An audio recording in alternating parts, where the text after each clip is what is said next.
This is the Other 22 Hours podcast.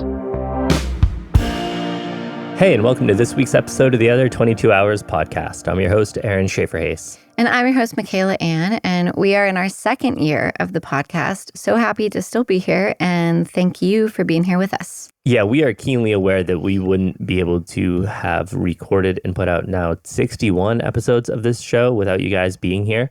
And so with that, we have just a few asks before we drop into today's episode. We're trying to get the word out that streaming podcasts is much different than streaming with music. We all know that music streaming pays next to nothing. Podcast streaming pays absolutely nothing.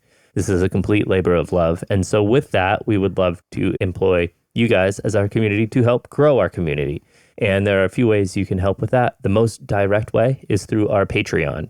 We offer the normal behind-the-scenes access, some exclusive content things, advance notice of who our guests will be so that you can have your questions answered directly by them, and a whole slew of other things to come. If you'd like to learn more about that, there is a link below in the show notes. Another way is to just simply subscribe or follow the show on your listening platform of choice. And lastly would be to just share your favorite episode however you found out about the show.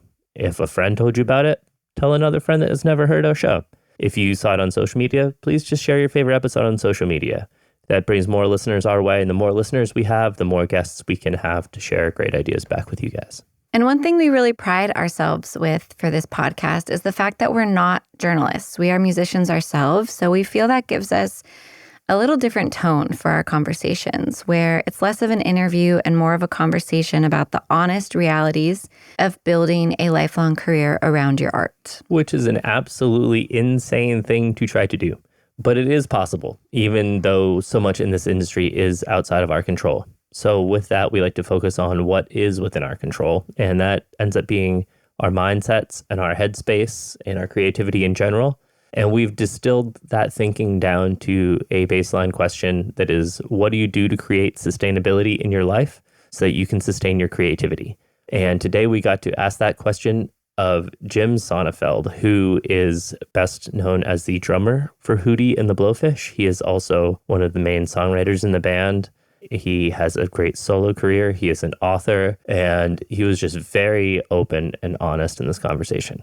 But Jim has an incredible story that he's very willing to share of his rise to insane heights of fame, money, success, and the demise of that, and what happened all in between: substance abuse and addiction, recovery, finding faith, and also how it all has affected his creativity, his songwriting, and going from a massive machine to being somewhat DIY and still being in a machine, because Hootie and the Blowfish is still going on tour. Still selling out amphitheaters. So it was such an incredible conversation with someone who definitely is seeking answers for himself.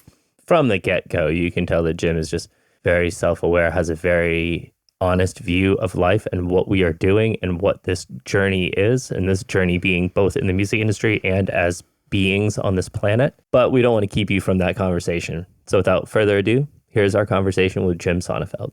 How are you guys doing? We're doing well. How are you doing? I'm well enough. Trying to avoid technology at all costs because it ends up stealing my joy because I'm not technically gifted. The last probably 5 conversations we've had on here have all hit some kind of snag. Where are you today?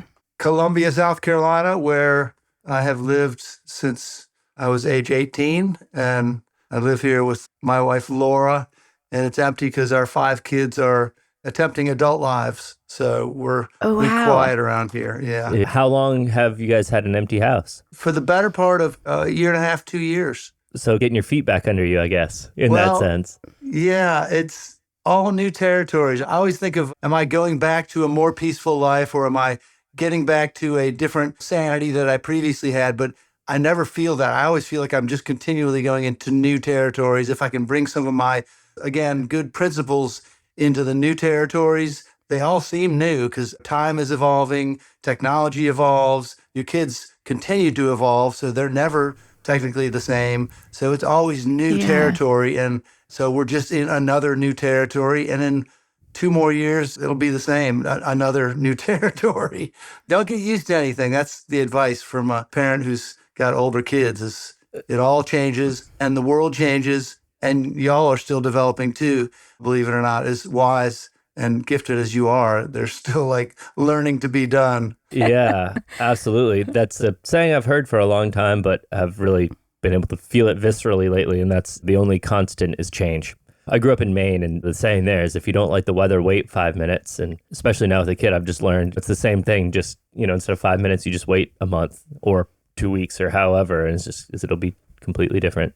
Which is weird because I grew up a military kid, so I moved every other year my entire life. Change was so constant for me, and it is such a difficult thing for me to remember and also like be at peace with. I'm constantly fearing change while simultaneously anticipating, can things hurry up and change? It's like not a peaceful place. As we continued examination of ourselves and life, I've found I am nothing but a host of massive contradictions. I'm confident over here, but I'm really not confident over in this area. I can be super honest over here, but I find myself putting up a front over on this other side. There's all these contradictions, trying to figure out who we are through a lifetime. That's where I've landed. Get used to change. Examine the fact that you might have a lot of contradictions, and they're okay. It doesn't mean you're false or anything like that. It just means I think certain ways very consistently about things, and then in other ways, I'm very different. I don't know. Maybe that's just the human state that we have to live in. Yeah. Yeah, absolutely. The word that comes to mind is like patience with yourself, which is something I feel like I still struggle with. I'm not quite 40. I'm in my last year of my 30s this year. So learning patience with myself. I feel like I'm at that cusp of like definitely in my 20s, like that kind of like overconfidence. Like I can do anything all the time, everything. I can just do it. I'll just do this. I'll just do this. And like, No, you can't. Realizing now that things are harder or accepting things that I'm not good at, accepting what I cannot change and leaning into what I can change and what I can accept. And What is that? Isn't that the Serenity Prayer? Yeah, that like is that, the yeah. prayer that has guided my at least last 12 to 15 years, because everything I struggle with in a day, if I have a question and I come to a dramatic place, everything can run through that serenity prayer. Whether you're praying to a God or a spirit of something, it is just to organize and say, give me the serenity to accept things I can't change or change the things that are mine to change. And then the wisdom to be able to separate these. Yeah, we get into so much trouble with fighting things that are not our fight, trying to change things that we can never change or control things we can never control. And then if we can't organize that in a separate category of what is my duty to change, what is my responsibility to change, but all of life for me has gone through that. I've been using a 12-step model for about 20 years in my life, and it was the most life-changing thing I've been able to do because it showed me who I am, and then it gives you some tools to deal with disappointment, injustice, unfairness by accepting certain things as truths. And that prayer lines you right up to say it's either this or that. Whether you like it or not, you're either going to accept something because you can't change it or be willing to change, if anything, just your attitude towards it. And man, that's a pathway to peace right there.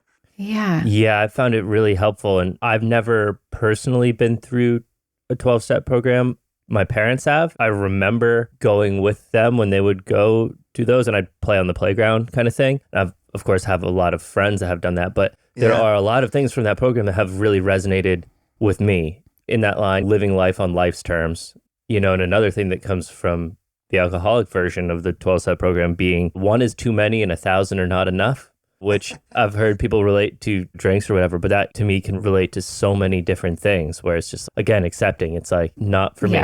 Career stuff, life stuff, anything you're chasing can place an addiction on lots of different avenues. The 12-step model was used and originated as a relief for people who struggle to control their drinking, but it's been co-opted by a lot. And furthermore, it's just a design for living that's a little practical and organized. They've borrowed spiritual principles and probably thousands of years of great thinkers and writers, and they just happened to organize them at a time that was much needed. I mean, there was never before real resolve that has lasted for the relief from alcoholism. And it's amazing that you go through thousands of years of history and there was only asylums or graves for people that couldn't handle it. Almost 90 years ago, a guy, through much research and a little bit of serendipity, organize these thoughts and then put them in a book with another group of people.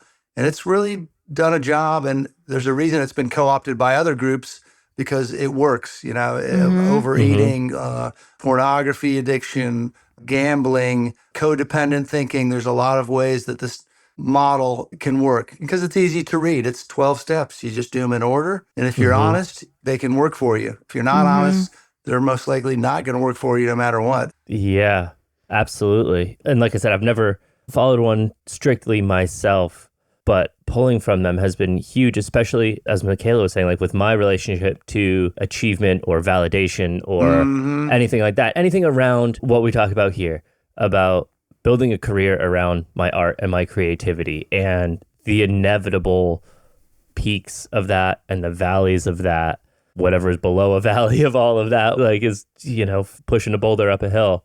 It has really given me tools to be more gentle with myself, show up for, I guess, my creativity or what I need to do to be of service to Michaela or other artists that I work with. It can extend way beyond a substance or anything like that. Yeah. Often then a use of a substance can be like a symptom of the deeper addiction or your thing that really gets you. And then you use these other things to numb or help the real root of the problem, which I think is rampant in a lot of lives, but definitely common in creative lives.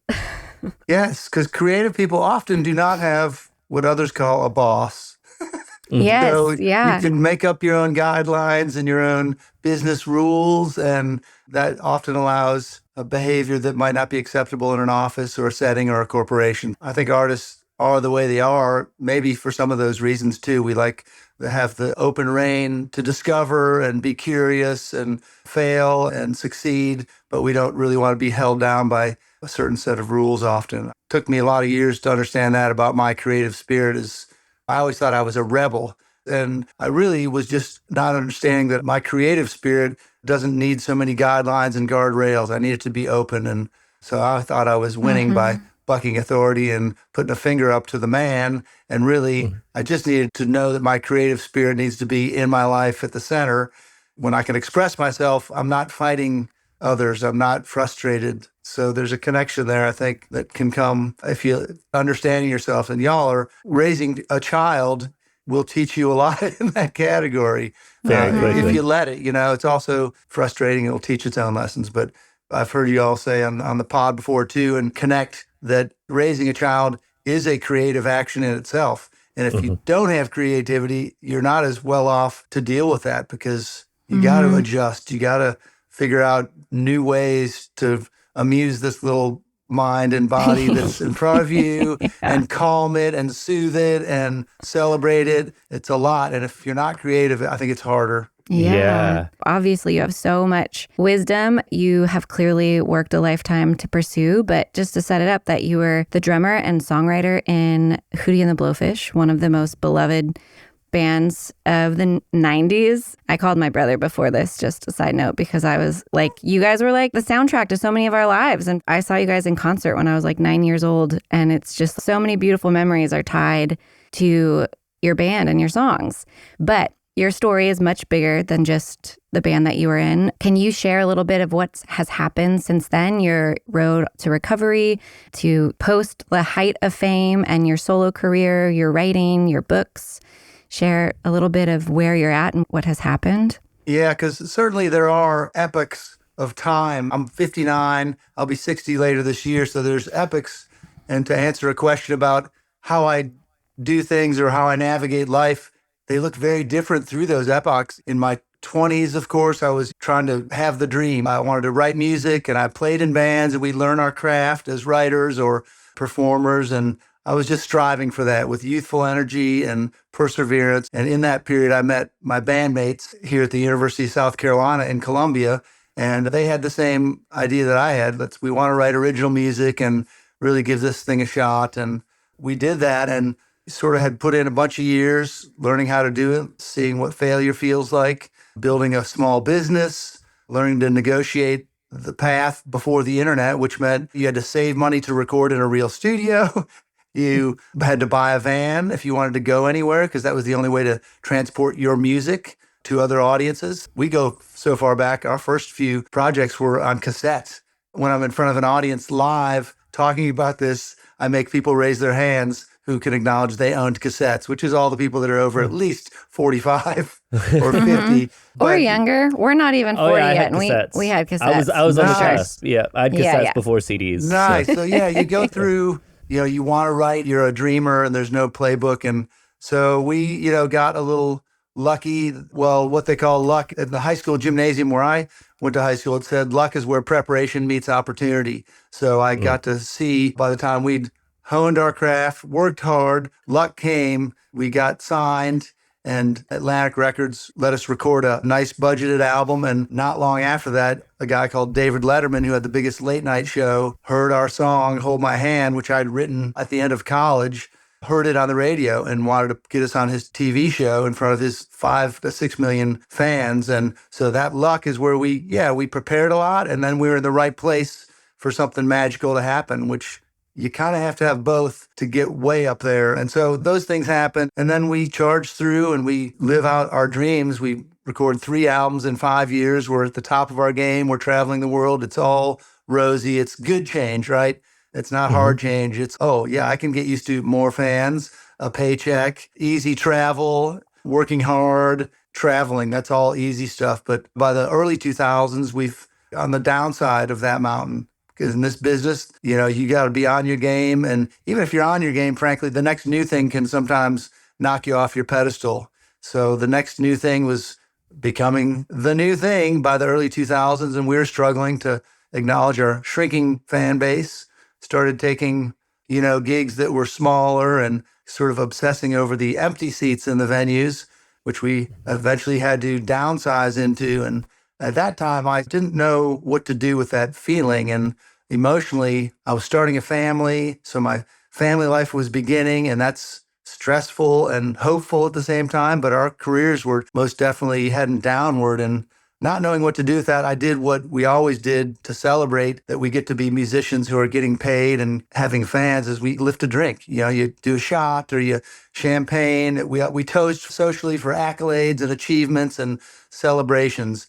And as I kept doing that, I was using it as a prop eventually. So what was recreational at one time became habitual and then medicinal and then full-blown alcoholic. Though I didn't want to acknowledge it, most around me could see it was a serious problem, if not life-threatening. And by about the end of 2004, I finally got desperate enough, and it was painful and crummy enough that I asked for help. That's where I had a friend lead me to a group of people who were practicing this 12-step model. And it was life-changing because I was willing to do it, not just because I sat around people who were doing it, but they said, you got to do it. It doesn't work through osmosis. So I did these steps and got the greatest gift of life. I got to understand who I was. And I was 40. I thought I knew who I was. I had these social achievements that looked like if you checked them off, I would have looked successful, right? A house, a couple cars, a family. Oh, he's good. He's got a career. He's got everything. But on the inside, I was very tangled up, and the 12 steps helped sort that out and detangle it for me. And then life keeps going. You still have to face where are we as a band? And so by 2007 or 8, it's continued to get smaller and smaller. I go through a divorce. I've got 2 kids, and all I can feel is that there's an intuition saying you need to not lose your kids in this period. So we went into an indefinite dormancy as a band. We decided, the 4 of us, after a lot of years together and unsure whether our money saved would get us through months or years, we all went into this dormancy. We didn't record and we weren't going to tour. It was that same time that our singer Darius decided, I'm going to try a country project, which was a no guarantees country project. Even though he's a talented singer, it looked unlikely that might succeed. And funny thing happened by the end of 2008, I was getting remarried and he was having his first #1 single as a country artist. If you imagine 2 years earlier that they would happen, they didn't look very likely. And remarriage was made even more complicated by the fact that I was marrying our guitarist's ex-wife. So maybe the dormancy came at the right time. Maybe it was a good time to all hang out in your separate homes together. So we arrived there and, we spent 10 years in that period of 3 shows a year, because we have a Hootie and the Blowfish Foundation. We wanted to continue to grow the foundation that supports South Carolina charities, but that was the only times we were getting together besides Mark and I sharing kids. It was an interesting time that has a happy ending, not ending, but by 2019, we ended up doing a big, massive reunion tour, and we're surprisingly back selling out amphitheaters across America, much to our surprise too, and delight. It answered the question of, are there any more Hootie fans out there? And we're doing it again this summer. So 2024 will be another 50 shows out there in amphitheaters. And in between there, I've learned a few things, but certainly still stuck with being a human down here, flawed and imperfect, and trying to negotiate that. Wow. There's so many things I want to that is a large journey. Namely marrying your guitar player's ex-wife, which I read that. But that's all good now, right? You said that you guys have worked through sharing children, and I love those stories. People figure out how to be in relationship together. It's messy being a human sometimes. When I joined the band, there was another drummer who had left. It was still at the end of college, and he wanted to take a different path. And no regrets there. He's a great dude and successful in his own way. And I joined the band at that time. And so for many years, it was just the four of us playing hard, trying to learn how to write songs and get in the music business, and then fame and fortune. And funny thing happened when I stopped drinking is that it set me apart because we always partied together. We had so much fun, but I couldn't do it responsibly. And though they were thankful that I was getting my life together, it also caused a fissure in the four of us. And that happened again when I married Laura. There was a bit of this is difficult. What are we doing? Are we going to stay together? But we always, above everything, realized that Hootie the Blowfish is the most important thing, making music that inspires people and inspires us. We do this because we're fans of music. So we know we can be important to other people too. So we've just decided it's worth sticking it out. So that's why we stuck it out during tough times. It's such a common story to have that substance abuse tied to success and also the downfall of success. Can you talk a little bit about that relationship of what it felt like to have at the height of it, access and excess, and if you, in reflection, have noticed any ways that it impacted your ego and sense of self, and then on the downside of it, not knowing to do with that feeling and what that feeling was of how you perceived in the moment, and then also in hindsight through recovery, like your relationship to yourself through success kind of minimizing in some ways? Yeah, it's hard to negotiate it, mostly because I didn't have many of the tools. Many of us go through the ups and downs of a creative career or even a career in some other business, and it's hard to deal with that emotionally. And I think when I started drinking, I started to use that as sort of a crutch to feel good. What I didn't know is that I wasn't very good at controlling it. You can camouflage that through years with putting chemicals in your body, but doing it to excess and access. I didn't want to look at the fact that I was doing it to excess intermittently from age 14 on. Usually the addict does is they don't look at the sort of consequences or the real path. They ignore it and they just move forward, and they justify, they rationalize. This isn't a big deal. I'm not in jail. He got arrested, or she's throwing up. I'm not doing those things. So we justify because we're leaning into this thing that we can't let go of. And that's why it becomes basically a crutch. So by the time I started using it really medicinally, it's frustrating because I'm just in pain. We all have different pain for different reasons, and we seek relief. So the alcoholic seeks a chemical to put in his body that gives him temporary relief, and then they downplay the consequences. I don't drink like a normal person, but I never could see that until I stopped and started measuring. Oh, wait, I never wanted one drink. I never wanted 3 drinks. My math was when I get woozy or lightheaded, I like that and I do more, but a normal person does not. They say, oh, I don't like the lack of control. I'm going to stop now or go to bed. And I could never fathom that. That's part of my mental obsession. When I start, my physical body has this craving that sets off, and I can't control when I stop. And there's not always a consequence, but often there is. And then I just rationalized that it was smaller. So I did this through many years, and it started getting ugly. You just have to create more lies and secrets and self-deception.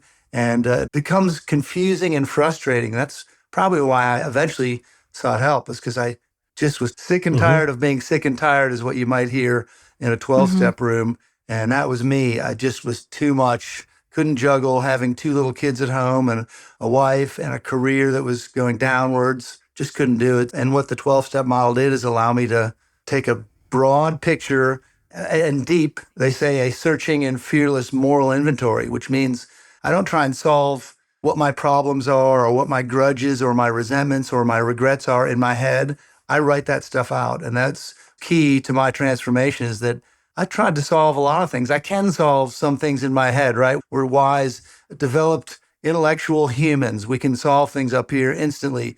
But resolving 25 years of chemical abuse needs to be written out so I can see it and it can become real. Because I want to believe so many things about myself to be good, and I want you to believe them even more. When I write them out, they become different. I look at them, I go, I have some trends here in my actions and in my thinking. And what I realized too is that my thoughts and ideas and attitudes are the father of my actions. So I wondered why I was doing all these ridiculous behaviors, why I drank to excess, why I hurt people, why I denied and lied. I had to go back and look at my thoughts, because that's where they begin, and my attitudes, and those need to be written out. And when I wrote them out, they made a lot of damn sense. I'll tell you, I could see where I had pride knocking at the door, and where pride knocked at the door, fear was probably hiding in the bushes there to come join him. And there was these things that worked in my life, and I could see them there. And that just shows me the obstacle course. How valuable is that? I've got certainly a lot going on up in this noggin, but when I can write it out and see it and acknowledge it, I now see the obstacle course of life. I'm bad at this. I am fearful. I get lonely. I practice self-pity. I tend to blame. And those aren't even really my problems. My problems are how I choose to solve them. So you think my problems are bad, you ought to see my solutions. I love that. That's a great way to put it. I started writing things out about 7 years ago or so. Kind of hit like a big inflection point in my life. And I'm not fully sober, but I did go to full sobriety for a little more than a year and a half. And now I'll have a drink one drink every 3 months or so. But drinking was an issue. I definitely would drink often, especially being on the road. But smoking pot was my big thing, that I would hide behind that, and I was getting in touch with my creativity. And that was really what I struggled with. And I haven't touched it in that long. But in doing all of that work, I started writing things down. And what it allowed me to do was to dig deeper. I could see the story and the path of everything, but it also allowed me the facility to turn over more rocks as I went. And it's oh, what's here? And I didn't realize it until some work I've done recently with cognitive behavioral therapy and talking about writing things down and how that moves us from I'm going to get this wrong, and I hope somebody calls me out, but I think it's your hippocampus or your hypothalamus. I hope there's some listener that knows what I'm talking about and they can fill me in. Part of your brain. The rear part of your brain that is your emotional response, your fight, flight, freeze, all of that. And in writing, that physical act moves you to your prefrontal cortex. That I know is correct, which is more your logical thinking, your reasoning, your being in control center. And in talking to him and realize writing it down, it's moving to there. And so you become more analytical, more accepting. You're not emotionally reacting to these things that you are exploring. So it gave me more facility to look deeper and explore deeper, accept, like you were saying. The act of writing, whether it's in a refined form, like in a song, or just free writing, not even being concerned with grammar or anything, it's fascinating. Aaron journals every day, and I notice such a change in him. And I notice with myself when I'm not writing or journaling, how it's such a clear avoidance tactic that I'm I don't want to deal with stuff. So I'm just going to dig my heels in. And the moment I start writing, I'm oh God, I write weekly essays on Substack, which are not my journals, but I talk about really personal stuff. And I just started writing one I've been avoiding for years. And I felt even in just the first few sentences, I could feel my relationship to this experience of mine changing as I was seeing it on the page. And it's so fascinating, taking this intangible stuff out of our mind and our hearts, putting it on a page, that transformation that happens is incredible. And also when you do it over a period of time, I do a lot of songwriting and music coaching. And one of my students the other day asked me, he said, do you ever go back and read things that you've written over the years and like your journals? And I was like, yeah, very occasionally. And I was like, I often avoid doing that because I notice, damn it, I've been writing about the same shit for 20 years. Like, it's literally the same anxieties, concerns as when I was 18 years old. So I think that's also helpful to be like, you're tracking yourself and being like, okay, maybe this is my life's journey, like the thing that I really need to work on. And also like, how many more pages do I want to spend on this before I want to try and enact some changes in my life and myself? We're trying to move beyond, these flaws that we have. We're imperfect beings. So we try and move past these flaws, but it is easy to get caught in the cycle of the same flaw and maybe never resolving it. Maybe it ebbs and flows. There's a lot to be said for being really purposeful, not just to write it out too. I found like expressing is good, but again, the 12 steps gave me a really driven purpose to say, we're going to acknowledge these things, but we're also going to, the purpose is to move on from them so we're not dominated by them. And although I still practice willingly some of the flaws I have, I'm not dominated by these things. The Bible or Christians would call them sins, but really it's a spiritual malady. I've got these things I do as techniques, self-pity, blame. I go from grandiose behavior to really small, woe is me sort of thing, the extremes. But if I can purposefully move on and make them all smaller, I think the best I'm going to do. We don't get to be free of these flaws. We just get to not be dominated by them anymore. I love that. A lot of work that I've done over the last few years since I kind of had that inflection point was a lot of work with like shadow. I think you said pride was knocking at the door and right behind it was fear. So there's all these like shadow things. You're acting one way and then behind it, there's this other intention that, like you said, Christians might refer to as like a sin, or, you could be referred to as like your lower self energetically, and a lot of the work that I do is just talking about seeing your shadow and keeping it in front of you. Just be aware of it. You're not going to get rid of it. Everybody has a shadow and it's just part of being living beings on this planet, not necessarily flawed, but to keep that shadow in front of you and just be aware of it. There it is. That's part of me. Just like this other thing that's really great is also part of me. Yeah, I've enjoyed writing about that celebration. I think I took a turn in my music writing career when we went into dormancy and I wasn't writing for what I thought the Hootie audience was anymore. I wasn't writing with the pain and suffering and heartache that I'd been in addiction and failed relationships. I found a way out and was wanting to write about that acknowledgement that I'm human and that there's a higher way of thinking. I have my lower thinking, like you said, and some better ways.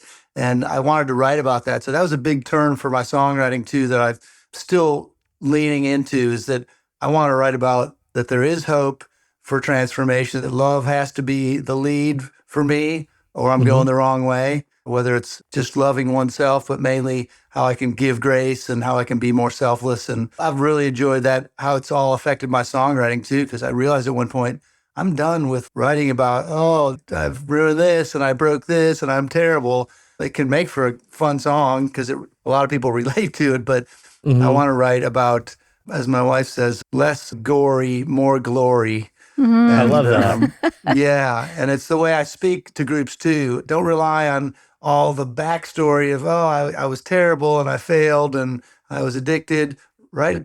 Share the solution and the hope and the glory as well. So I've enjoyed leading into that more celebratory story. Have you found that the topics that you want to write about, what has that process been like? Has it been conscious or just something that's been a byproduct of your evolution and also like detaching from the sense of who your audience is? Like you said, leaving behind writing for what you thought the Hootie audience was and just like writing for yourself. Was that a conscious shift or something that you've just noticed has happened? Yeah, and thank you for thinking I'm evolved. That's a great compliment. That's changed certainly. After we had our first success with Cracked Rear View, which came out in 94 and then blew up in 95, and it was the centerpiece of our careers as far as sales. Once you write that, which was the greatest hits of our first 5 or 6 years, you can never go back pure thinking of not considering who are you writing towards or what will the record company like or is this chorus catchy enough? You can never go back And it wasn't until I got sober, got remarried, and started evolving, air quotes, that I decided I want to write what I want to write. I don't have a solo audience. I had to be clear about that. There were some Hootie fans that might be interested in what the drummer was writing and singing, but I was starting all over. So my first sort of phase was I want to write some things I've been hearing in church and through this other group I was attending called Celebrate Recovery. And so I went what I call full Jesus for 3 EPs called Found, In, and Love in order. And I just felt bold. I wanted to be bold for that specific time of my life. And so I did. I wrote stuff that was contemporary Christian, if you had to put it in a category.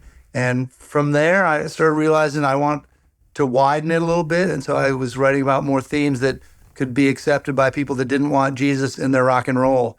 And that's a whole nother audience. Not everybody is comfortable with having that direct Christianity mentioned in every verse and chorus. I, since then, have evolved a little bit into, I want to keep this thing open for the concept of love in general, and all of that encompasses. And you can still write happy, fun, purposeful music. And so I've had a series of EPs since then that have broadened out. And then Jesus slips back in because his teachings for me have continued to pop up. So my next EP, I'm sure he'll be in there again, along with some other positive, hopeful, spirited songs. So do you feel like you've been able to move past that? The words that comes to mind is like success curse in your creativity, where you're able to write what you want. Are you able to turn off that internal critic that's thinking about audience and reception and the sales part? Or do you feel like you've been able to move past that? For one, I'm lucky that I have always naturally written pretty accessible and direct, leaning towards pop music. Part of my influence growing up was, though I loved a lot of different styles and a lot of different weird and heavy and hard and jazzy and obscure, the heart of me was always guys like Barry Manilow and Bob Seger and honestly REO Speedwagon and Neil Diamond and guys that were writing and ladies that were writing overtly pop choruses for the most part. And so that's also my entrance into Hootie the Blowfish. Is I'd written a song a few months earlier.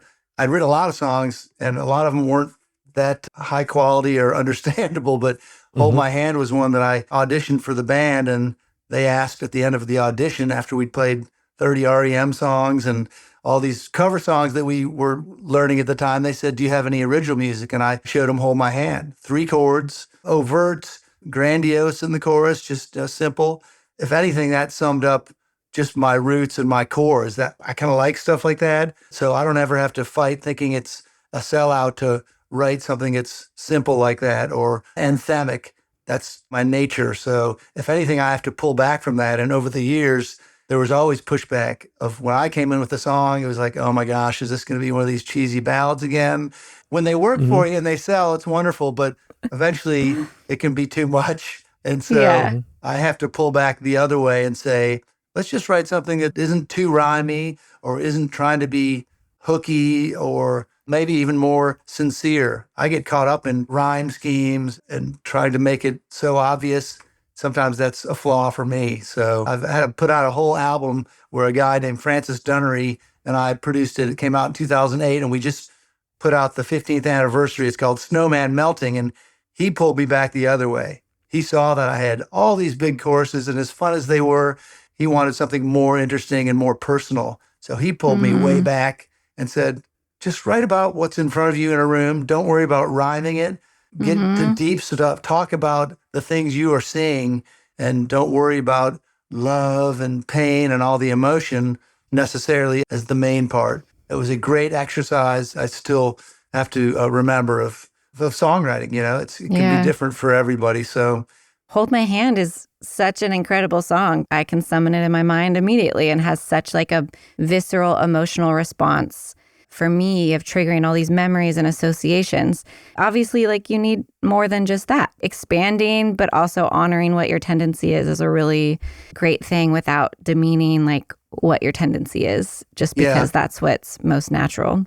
as writers, we did that well in our earlier years working together. We didn't have a degrees in songwriting. We didn't have a guide really, except for the music we loved, and learning how to write towards Darius as the lead singer was an important skill. Like in a song that was written within 2 years after Hold My Hand, a song called Time that's also on Correct Review. I was learning that while I can write some good melodies and arrangements and have some catchy parts, I needed to invite Darius in because he needed to have his heart in it. And Time is a good example where I've written the first verse, got the skeleton of the song and some of the repeated parts, but he writes verse 2 and 3, which are incredibly important to the song and very different than where I would have gone. He's writing about his experience as a person of color in America, which is very different than this white guy here that grew up in the cornfields of Illinois. And that's important to that song because it's got balance now. It's got some love and the overt things, but it's got Darius's deep and personal experience about being a Black man in the South growing up in the early 90s. Things sometimes just need to be rectified and balanced out. And took a little while to learn that about what he liked. So that was another example of sort of how you co-write successfully and let each other breathe and interpret. None of our songs in those early days are worth anything without all four of us. I'll be clear about that. I say I wrote a song, but it's all the sum of the parts, and that goes with songs like Let Her Cry, which Darius wrote all of those lyrics and pretty much had an arrangement that he brought to us. He wrote it, but it was ours, and we needed all four of our parts. Mark wrote so much great stuff that he invited us into. What's your take on this? Or what would you do with the chorus? Or what would you put as a beat? So all of that happens the earlier years before we had a hit, and then it got all screwed up. So you guys would, no matter how much you weren't quantifying who contributed what, you always would split the songwriting credits? Yeah, our quantifying was 25% times 4. So we all were invited into the royalties, and we still are. There's nothing that is split any different. It made for a team attitude, and that was important to us. We were all kind of kids that grew up playing sports, so we understood you're fighting for your team, not your individual accolades. I think we got that from REM, who were sharing their royalties, I think, and they were also sharing them with their manager, I think.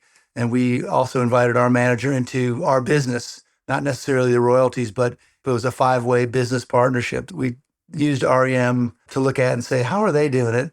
They were inspirational to us in business and art. When did you guys grab onto the business part and spell that out? Was it pre-deal with Atlantic? Luckily, it was. We always end up crediting our bass player, Dean Felber, who had a degree in, I think, business finance, while my degree was in the arts and Mark's was in journalism, and Darius's was a lot of things ultimately together as one. Dean is the one who made us count money, and if we made $100, which was often a great payday, we were putting 30 of that dollars aside for tax or new tires on our van or to insure our van. I wouldn't say we were in the music business, but we had a business mind that said, let's just be smart about this stuff. Let's not have to borrow money. Let's not have to need somebody to invest in us. Let's be self-driven and self-sustaining. So as soon as we could save money for our first demo, we did, and we funded it, and we saved money to buy a couple dozen T-shirts so we could sell them and profit, and then we sold cassettes. And we were doing all this in 89 when I joined, and 90, 91, 92. We didn't get signed till the end of 93 and didn't get in the studio for Cracked Review till 94. But we had our financial act together for the most part. It's not like we had $200,000 in the bank, but we could pay for most of the things we had to fund and knew how to organize it in that sense. We were good on taxes and insurance, which most bands probably wouldn't have been able to say. And we haven't talked about it a lot lately, but I feel like that's one of our goals with this is to shed more light on that kind of stuff for artists and bands. Like we both went to music school, and I'm always like, how come they didn't offer any classes about taxes and accounting, as a self-employed person? No doubt. I mean, there's a lot of great majors now at our University of South Carolina, and a lot of schools that are starting the business of music, or their music schools are saying you can also study music business One of our children has a degree in that, in arts management, and that means you learn the business side. So there wasn't any classes. We always just tried to rely on finding some people around us that would be honest with us. And that meant finding an attorney who knew we didn't make any money, but he'd look at a few contracts and say, don't sign here. And we had an accountant that would count our few dollars and make sure we paid the right taxes so we didn't get into trouble. We found a producer even that we were willing to ask, say, dude, tell us where we are truthfully, because knowing that is probably more important than anything. And we had just finished our first cassette. It was 1990, and this guy managed bands and was a producer. And we thought this first cassette was going to get us signed and we'd be stars by the end of the week. And went in there boldly and said, this guy's name was Dick Hodge. And Dick, where are we, man? You can tell us where we are. And we were eager and hopeful. And he sat us down, and he was a real smart aleck. And he said, man, it's a big superhighway, the music business.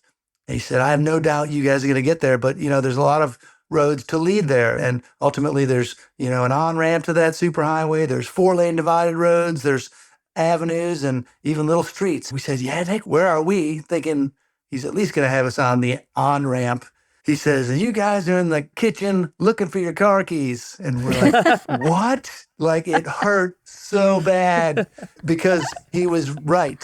He was saying, you're at the beginning. You're in a good spot. If you work hard and write better songs and build a crowd, you'll probably get signed eventually and be able to be in the music business. But he was telling us firmly, right now, you're scrounging around looking for the keys to the car. And it's what we needed, the truth. I love that. My experience has been definitely with younger artists, and even with artists that are into their careers, still on the early trimester of their careers, I would say. There's almost like a fear to talk about the finance. We can go deep and talk about the psychology behind that, the imposter syndrome, the fear of inadequacy in yourself, that you don't want to talk about the finance because you might get rejected, or you might have shame that your finances aren't where they are supposed to be, or whatever that is. But I spent years on the road with bands and all of that. And I learned very quickly, like, sometimes even when I'm talking to a band's manager that's trying to hire me, I had to be like, how much does this pay? And they'd be like, oh, right. They'd just start with the dates and are you available? I come right out and I'm like, let's get the money and the financial and let's talk about that. Let's just be real and honest. There's no emotion behind numbers and money. It's very much like, this is where it is. Let's talk about that. Let's find something that works for both of us. And then we don't have to talk about it anymore. And we can focus solely on the creative aspect. But let's check that box so that we're on the same page. And that way there's no emotion tied up, pulling that back, separating. It's the age-old story. Like, I'm sure the story of Hootie and the Blowfish would be completely different if you guys didn't have that in line before you signed with Atlantic. With the way splits were and all of that, like, it's an age-old story where, all of a sudden there's money and then the greed sets in and possessiveness and bam.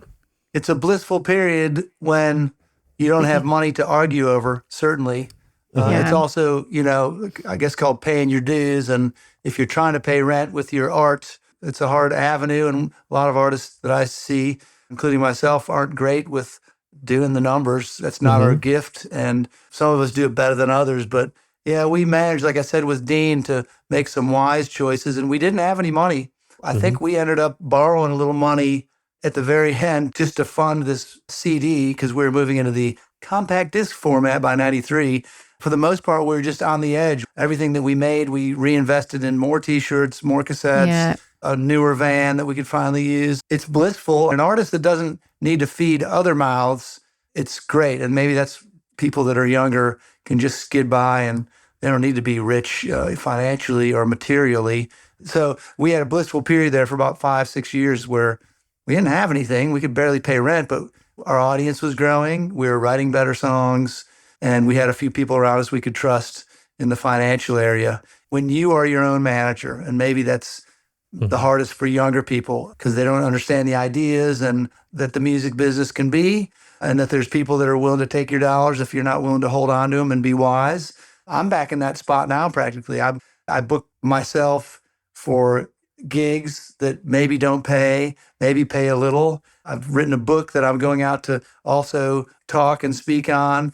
And it's hard doing all those things. It's hard being your own booking agent, your own manager, and the artist who's got to be prepared to perform. But sometimes you have to do all those things. Sometimes that's how you learn about scoundrels out there in the business, or how you learn, oh, I guess I need to take money out for rent before I buy a bunch of beer or a new guitar. We all want shortcuts. And I don't think this generation, even though they have the internet, which is very convenient and has some shortcuts, I don't think any of us were ever trying to do it the hard way or the long way. If there were shortcuts, I would have taken them too. But we didn't have any shortcuts back then. You just worked hard and toiled. And I think, you got to learn that a little bit by a little bit if you're younger. Yeah. Learn how to fail and how to keep going, how to come up short and not let it crush your spirits, and how to trust people, but to not be naive. In doing that, all for yourself, you learn what you need for a team. Mm-hmm. You learn, maybe it makes me sound a little older, but like all of these people that have blown up on TikTok and all of a sudden have a whole team around them in a record deal and show up to sound check. We live in Nashville, so there's a lot of sidemen that get hired for these gigs where they show up and it's somebody that's famous from TikTok and they show up at sound check and they've never done a sound check before. They've never plugged their guitar into a DI, and it's like, they have a major label behind them. They have a major booking agent. They have a manager. Fans. And people show up and it's like, good luck. It's interesting. Yeah.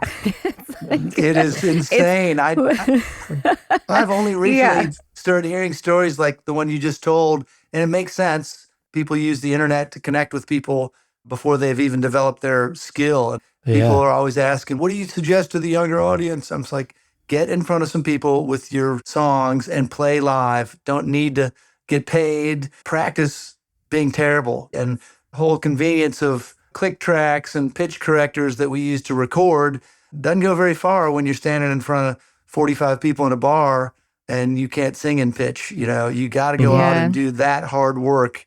And it's hard to get people to understand that, because it is easier, frankly, to use the devices to sound good and then just make a cool video and send it out to the World Wide Web and get a fan base. The way that we came up was also just playing live shows, playing so many bar gigs. Anywhere and everywhere. Yeah. And I'm like, thank God there's no video of that stuff. We're not we're still pretty young. It was only like 10 years ago. But obviously, it's not to say that people who gain fame on TikTok are not good at their craft or don't work on it. But it's a different thing when you're live in front of people, just your instrument, and you have a microphone, but you're not having filters or recording technology, all of that stuff. And what you develop, also just resilience and resolve as a person, and learning how to navigate an audience and communicate with an audience and keep your focus when there's other stuff happening, and the space and time to let yourself be bad, to get better. Because I don't want to sound like a jaded older, but maybe that is something that we want to try and hold on to, because so much is immediate. Let's put it on the internet and then it's there forever. And then it could be massive. It could be whatever, but it's always there. There's this urgency versus what about protecting the space and time to let yourself be bad, not let millions of people potentially see it. Mm-hmm. Right, yeah. I will say, to counter that, there is a lot to be learned by putting yourself in front of people, knowing that you could fail. For instance, we have one of the bigger rehearsal stages here in Nashville. We've had a few friends' bands that are about to go out on a tour, and maybe they've added a new element to their show or something like that, and they'll invite all their friends who are all musicians and in great bands themselves. They'll run their show for those people, and they're like, this is way more nerve-wracking than going and playing in a theater. You guys have seen the sausage be made, and when we're making bad sausage, or how before we recorded your record, you went out and played a bunch of house shows. But I want to feel what these songs feel like in a safe environment where I'm not trying to sell tickets or have any potential journalists there and be like, go play some living rooms in front of some strangers and see what these songs feel like, because it informs me as well. Yeah, that practice is necessary. And those kids, they'll do it the way they do it. Yeah. Like we said, the one thing we can count on is change. So it will change again. Right. Well, thank you so much for spending this hour with us and talking. This was just really insightful. I enjoy talking about it because it's all part of the journey, is acknowledging not just the things you've experienced. Thank goodness for the Rolling Stones, because I'm a 59-year-old guy, was a drummer in a famous band, likes to go out and do solo gigs and speaking engagements, but I don't feel that old when Mick Jagger is getting up this summer to do another tour, and Keith Richards. Sometimes we tell ourselves maybe, gosh, I'm too old for this, or all these younger people, they must think I'm really old, but really, thanks, Mick, for stretching it out there. Yeah. Yeah. You're 21 years older than me and making me feel young. Yeah. Yeah, absolutely. Exactly. Absolutely. Yeah, Jim, thanks again for taking the time to do all this. And we'll make sure we'll link to your solo records and your new book as well, all the places where the podcast is streaming. Appreciate it. Y'all have a great day. All right, Jim, thank you again for taking the time. Bye. Bye. See ya. Hey, real quick before we wrap up today's episode, it takes a lot to produce even a small show like ours. So if you enjoyed today's episode, please consider taking a minute to check out our Patreon. There's a lot happening over there, all with the intent of growing our community and offering you more resources to navigate a career based on your art more sustainably. You can learn more at the link in the show notes below. Thanks for being here with us, and we'll catch you next time on the Other 22 Hours podcast.